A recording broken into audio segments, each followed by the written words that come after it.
পরিপাটি এ দোকানে সুসজ্জিত এমন সব সুস্বাদু বেকারির পণ্যই যে পচা ও ভেজাল উপকরণ দিয়ে তৈরি হয় তা হয়তোবা জানা নেই অনেকের।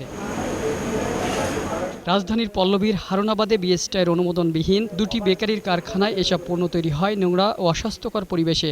এসব খাবার কখনো চেখে দেখেন না এর কারিগররা। কেক সহ সব পণ্যই তৈরি করা হয় পচা ডিম, স্যাকারিন ও ভেজাল ময়দা দিয়ে, আর পোড়া মোবিল দিয়ে বানানো হয় কালো রঙের কেক। পচা ডিম তো আর আমরা যাই না যে আমরা তাই যে কেকগুলো তৈরি করে এটা আমরা খাই না, করবো না স্যার, পরিষ্কার করে নেব। অভিযানে নামে মাত্র দামে কিনা 10,000 পচা ডিম নষ্ট করা হয়।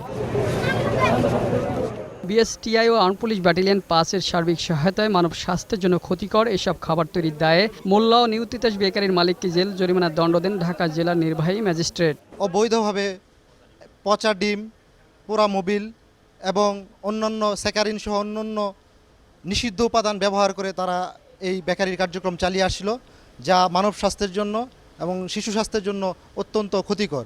আমরা এই প্রত্যেক দুটি প্রতিষ্ঠানকেই 2 লক্ষ টাকা জরিমানা এবং অনাদায়ে মালিককে 3 মাসের বিনাশ্রম কারাদণ্ড প্রদান করেছি।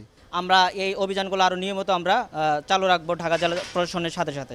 আইনের তোয়াক্কা না করে এরা ব্যবসা চালাই যাচ্ছিল, সেই কারণে আমরা আজকে এই অভিযান পরিচালনা করছি। ভ্রাম্যমাণ আদালতের উপস্থিতিতে নষ্ট করা হয় কেক সহ বেকারির সব পণ্য। হাকিম মোড়ল, 21 টেলিভিশন, ঢাকা।